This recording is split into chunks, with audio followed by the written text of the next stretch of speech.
नमस्कार। 6 महीने में 3 रेट कट और तीसरा वाला तो बहुत बड़ा धमाका। आरबीआई गवर्नर ने इस बार 50 बेसिस पॉइंट की कटौती करके सबको बहुत बड़ा सरप्राइज दे दिया है। और इसी की डिटेल जानने के लिए हमारे साथ आज जुड़ रहे हैं ऑयस्टर कैपिटल के फाउंडर और सीईओ अतुल जोशी। अतुल जी, स्वागत है आपका। नमस्कार निशा जी। जी, इस रेपो रेट के कट से तो हम तो बहुत बड़े सरप्राइज हुए भाई। आपको क्या लगता है, आप खुश हैं या ये प्रेडिक्टेबल था? नहीं, नहीं, बिल्कुल प्रेडिक्टेबल नहीं था। 25 बेसिस पॉइंट सबकी आशा थी कि 25 बेसिस पॉइंट करेंगे। बहुत ही हम्म। छोटा वर्ग मार्केट में ऐसा था जिसने 50 बेसिस पॉइंट की आशा रखी थी और सीआरआर तो किसने कल्पना मात्र भी नहीं की थी। तो डबल धमाका हो गया है। तो डबल इंजन वाली सरकार के बदले डबल इंजन वाली सेंट्रल बैंक हमको मिल गई है। ये बात तो सही कही। लेकिन आप देखिए, जैसे हम जानते हैं मॉनेटरी पॉलिसी होती है, कमिटी होती है और वो डिसाइड करती है जितने वोट मिलते हैं उस हिसाब से 25 बेसिस पॉइंट करने हैं या 50 बेसिस पॉइंट की कटौती करनी है। इस बार में स्वागता भट्टाचार्य जी ने 50 बेसिस पॉइंट का विरोध किया था। क्यों आपको लगता है कि उन्होंने कहा कि 25 बेसिस पॉइंट ही करना चाहिए? देखिए, मार्केट की भी जो एक्सपेक्टेशन थी, वो 2 हिसाब से थोड़ी बैलेंस थी कि 25 बेसिस पॉइंट ज़्यादा जस्टिफाइड लग रहा था। कारण ये था कि अगर हम दुनिया में देखें, तो हमारा जो ग्लोबल इकोनॉमिक सिनेरियो है, हम्म। वो स्लो डाउन की तरफ है, जो जस्टिफाई करता है कि आप एक तरफ से रेट कट फ्रंट लोड कर दें। लेकिन एट द सेम टाइम ये भी हो रहा है कि टैरिफ की वजह से इन्फ्लेशन बढ़ने की भीति है। तो अगर इन्फ्लेशन बढ़ जाता है, ग्रोथ नीचे आ जाती है, तो आपको एक हेडरूम नहीं बचता कि आप रेट के लिए क्या करें। तो इसकी वजह से लोगों, जितनी भी सेंट्रल बैंक है वो भी कह रही है कि हमारा जो स्टैंड है वो सिर्फ ये पॉलिसी के लिए है, अगले 1 या 2 महीने के लिए है, ना कि पूरे साल के लिए। तो हम्म। इसकी वजह से ये था कि एक तो जियोपॉलिटिकल सिचुएशन है जिसमें पता नहीं क्या होगा, दूसरा टैरिफ वॉर है जिसकी वजह से इन्फ्लेशन बढ़ सकता है, ग्रोथ ग्लोबली नीचे की तरफ आ रही है। तो इंडिया की जो पोजीशन है पिछले 2 महीने में, जो इंडिया की भी जो इकोनॉमिक नंबर्स बाहर आई है, खास करके अप्रैल के, आप मर्चेंट एक्सपोर्ट ले लीजिए, तो उसमें मार्च से कम $4 बिलियन की घटोती हुई है मर्चेंट एक्सपोर्ट्स में। मार्च 25 और अप्रैल 25 के बीच में $4 बिलियन की कटौती हुई है। अगर हम ये देखें, 8 कोर इंडस्ट्रीज जो सारी फंडामेंटली इंफ्रास्ट्रक्चर को रिप्रेजेंट करता है, कोल है, स्टील है, सीमेंट है, गैस है, पेट्रोलियम है, इलेक्ट्रिसिटी है, तो 4.6 से घटकर 0.5% हो चुका है। तो कोर इंडस्ट्रीज भी नीचे आ गई है। तो स्लो डाउन तो यहीं भी दिख रहा है। लेकिन एट द सेम टाइम, अगर टैरिफ में हमने कोई सॉल्यूशन तो निकाला नहीं, तो क्या उसकी वजह से इन्फ्लेशन आ सकता है, इंपोर्टेड इन्फ्लेशन आ सकता है। तो बैलेंस मेरे ख्याल से बहुत डिफिकल्ट था। तो कॉल ये लिया गया है कि इन्फ्लेशन को शायद कंट्रोल में कर लेंगे, लेकिन हम्म। ग्रोथ को अगर सपोर्ट नहीं दिया तो उसमें रिकवरी ज्यादा लॉन्ग टर्म हो जाएगी। तो मेरे ख्याल से यही कॉल आरबीआई ने लिया है, और सौगता जी ने जो किया है वो बेसिकली बैलेंसिंग एक्ट के हिसाब से 25 बेसिस पॉइंट शायद जस्टिफाई था। तो समझिए, अभी 50 बेसिस पॉइंट तो ये आ गया डिसीजन। लेकिन इनसे इससे तुरंत कितना फायदा होगा लोगों को? देखिए, जितने भी होम लोन्स हैं, जितनी भी कार लोन्स है, पर्सनल लोन्स है, बेसिकली अलग अलग कैटेगरी में, उसमें से तो तुरंत ही उसका रेट कट का बेनिफिट मिल जाएगा। जितने भी फ्लोटिंग रेट के लोन्स है कॉर्पोरेट्स के, जैसे कि कैश क्रेडिट वगैरह है, उसमें भी वो पास ऑन हो जाएगा। लेकिन जो टर्म लोन्स हैं, जो कि फ्लोटिंग होती है, लेकिन उसमें कंडीशन ये रहती है कि साल में एक बार उसको रीसेट किया जाता है।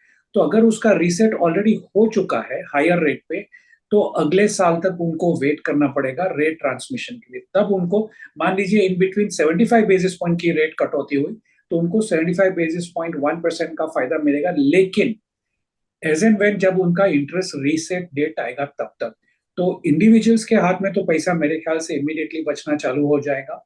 कॉर्पोरेट्स में फ्लोटिंग रेट, खास करके सीसी वालों को तुरंत ही फायदा होगा, टर्म लोन्स वालों को थोड़ा राह देखनी पड़ेगी। लेकिन अतुल जी देखिए, ये तीसरा रेट कट है। पिछले 2 रेट कट के बाद भी हमने देखा कि जो आम आदमी है उसकी होम लोन की जो ईएमआई है वो हार्डली कुछ घटी थी। बैंक ने कुछ पास ऑन ही नहीं किया था। क्या इस हाफ अ परसेंट कटौती के बाद क्या ये पास ऑन होता दिखेगा? नहीं, नहीं, इतना जल्दी तो नहीं करेंगे। कम से कम 6 महीने तो लगते ही है बैंक को भी अपनी बैलेंस शीट एडजस्ट करने में, क्योंकि तुरंत ही अगर रेट कट पास कर देते हैं तो निम्स का प्रॉब्लम आ जाता है। तो जो नेट इंटरेस्ट मार्जिन जिसके ऊपर बैंकों का वैल्यूएशन होता है, शेयर प्राइस रिफ्लेक्ट होती है, तो वो सारा इश्यूज हो जाते हैं, शेयर होल्डर भी आवाज करना चालू कर देते हैं। तो 2 क्वार्टर्स का तो उसमें रिलीफ रहता है। अब सिचुएशन ये थी, जो 50 बेसिस पॉइंट हमने, खास करके जो पहला रेट कट आया, तब बैंक की लिक्विडिटी स्थिति, सिस्टम की लिक्विडिटी स्थिति ऑलमोस्ट न्यूट्रल या नेगेटिव में चल रही थी। तो पिछले टाइम उन्होंने जो लिक्विडिटी संबंधित पगले उठाए, जो भी स्टेप्स उन्होंने उठाए, उसकी वजह से लिक्विडिटी सिस्टम में आ गई। लिक्विडिटी के आते हुए डिपॉजिट्स के ऊपर बैंक का रिलायंस थोड़ा घटा, तो बैंक के डिपॉजिट रेट्स हम देख रहे हैं कि थोड़ा थोड़ा 20 बेसिस पॉइंट नीचे आ रहा है।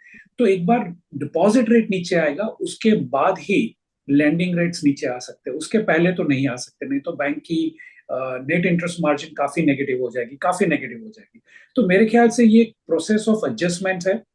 और दूसरा भी हमको ये देखना चाहिए कि जो एग्जिस्टिंग लोन है उसमें शायद रेट कट पास ऑन नहीं हो रहा है, लेकिन जो नए लोन्स है उसमें कंपटीशन की वजह से नए लोन बुक करने के लिए, अपनी एसेट बुक को बढ़ाने के लिए competition almost 35 to 40 basis point का बेनिफिट देना चालू कर दिया न्यू लोन्स के लिए।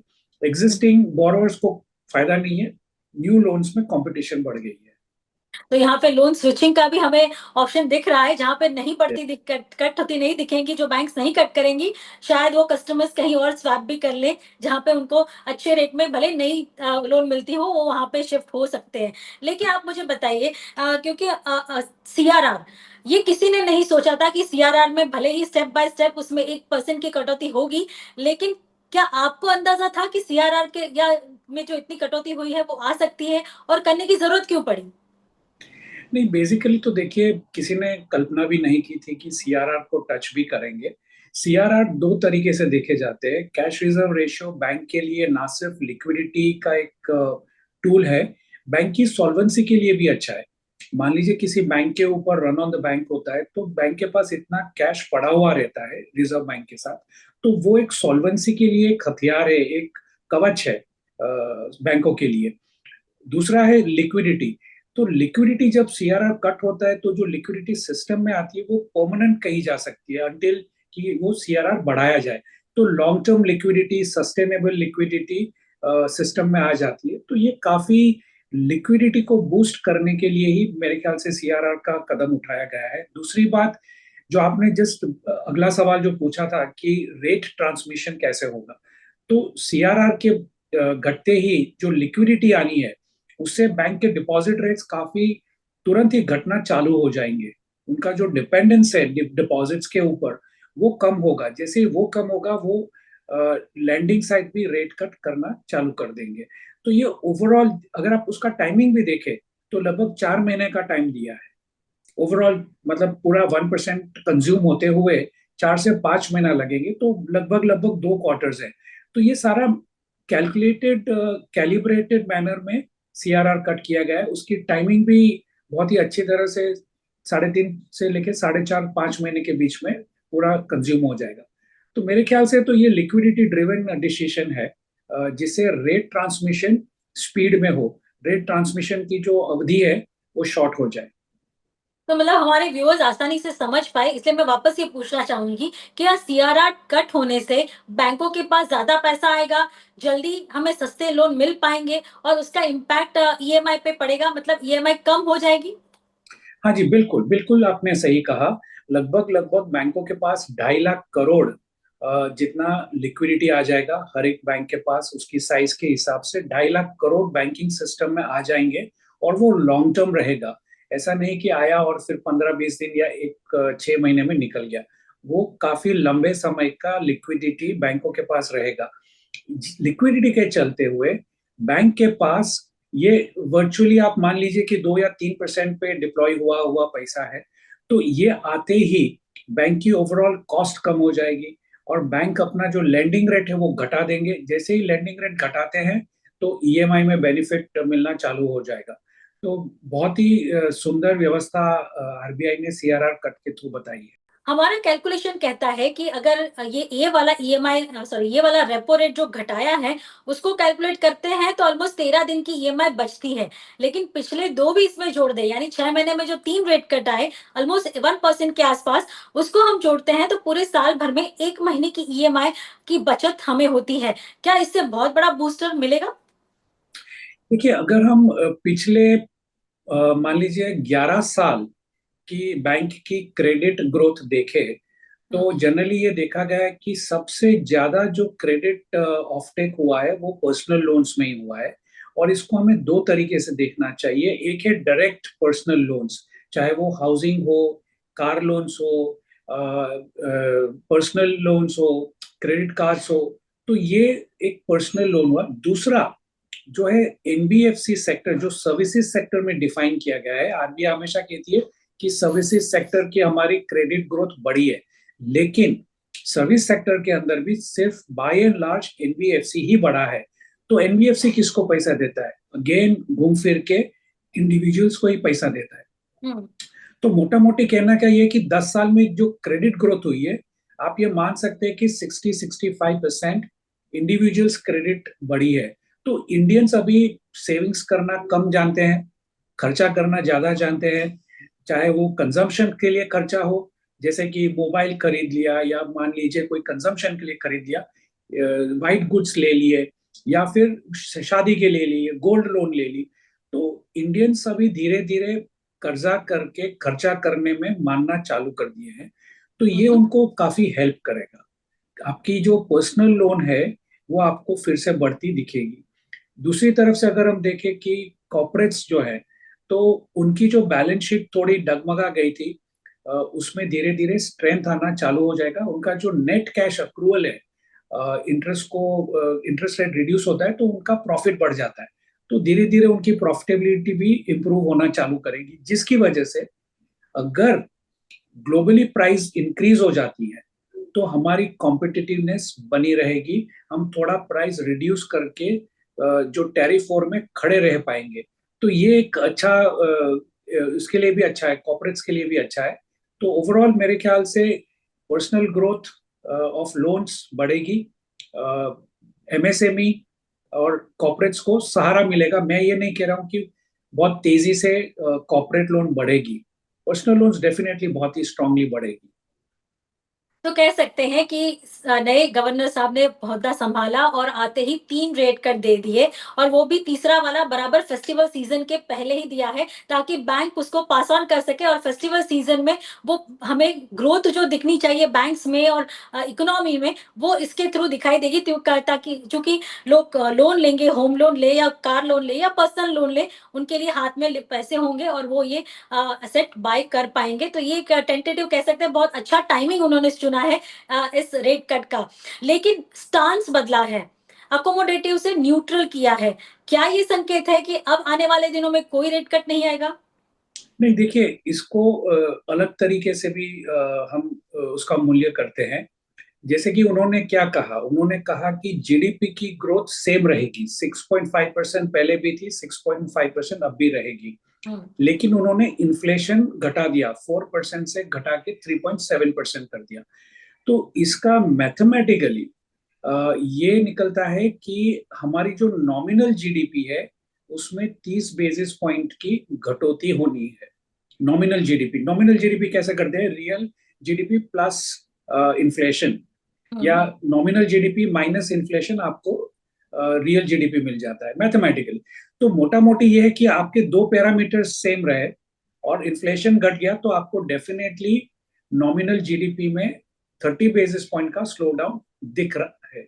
तो इसकी वजह से उन्होंने स्टांस न्यूट्रल किया है कि जो हमको सपोर्ट देना था जीडीपी को वो हमने दे दिया है।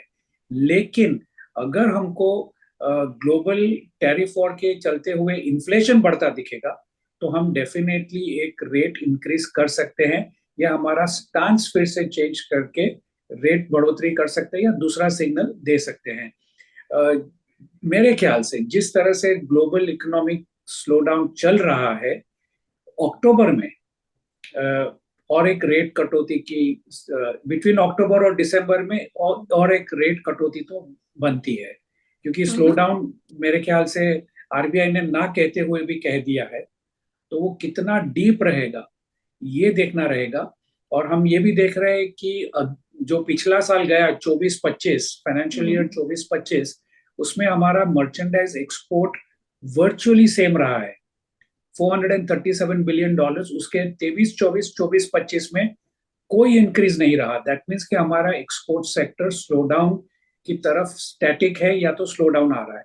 तो एक्सपोर्ट सेक्टर अगर ठीक नहीं करा तो डोमेस्टिकली चैलेंजेस बढ़ती है ग्रोथ दिखाने के लिए, और इसके चलते हुए रेट कट का एक सपोर्ट मिल जाएगा इंडस्ट्री को, ट्रेड को, और इंडिविजुअल्स कंजम्पशन डिमांड के लिए।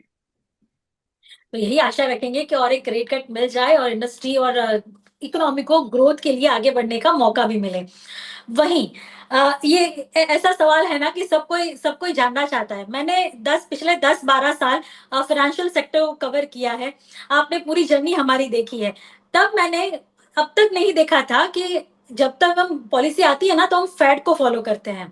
क्या आपको लग रहा है अब ट्रम्प साहब, जेरोमी पावेल साहब को कहेंगे कि भाई देखो आरबीआई ने क्या किया, तुम उनको फॉलो करके चलना और फिर देखना क्या स्टांस लेना चाहिए? आपको लग रहा है ये कोई चेंज, क्योंकि अब तक नहीं देखा था कि कभी फेड को फॉलो ना करके हम अपनी राह पे खुद चले हों। देखिए, आपने बहुत ही बढ़िया पॉइंट कहा। मेरे ख्याल से 10 साल में ये पहली बार, शायद 15-20 सालों में भी पहली बार होगा कि जबकि आरबीआई की पॉलिसी में यूनाइटेड स्टेट्स का नाम नहीं हो। मेरे ख्याल से ये टाइम उनकी स्पीच में एक भी बार उन्होंने अमेरिका का नाम नहीं लिया, ना तो फेड का नाम लिया, ना तो अमेरिका का नाम लिया। मेरे ख्याल से ये बहुत ही बड़ा सिग्नल है कि हम अब आपसे ना तो सिग्नल लेंगे ना तो आपको फॉलो करेंगे, हम लीड करने जा रहे हैं।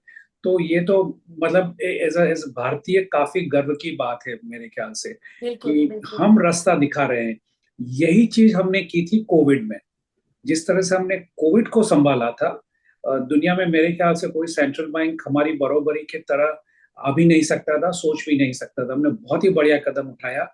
ये टाइम फिर से ऐसे एक त्रिशंकु जगह में है कि एक तरफ हमारा इकोनॉमिक स्लो डाउन दिख रहा है, दूसरी तरफ टैरिफ ड्रिवन इन्फ्लेशन दिख रहा है, तीसरी तरफ हमको ये भी दिख रहा है कि इंडस्ट्री की कैपेसिटी यूटिलाइजेशन काफी ऊपर तक आई है, लेकिन आगे का मार्ग नहीं दिख रहा है।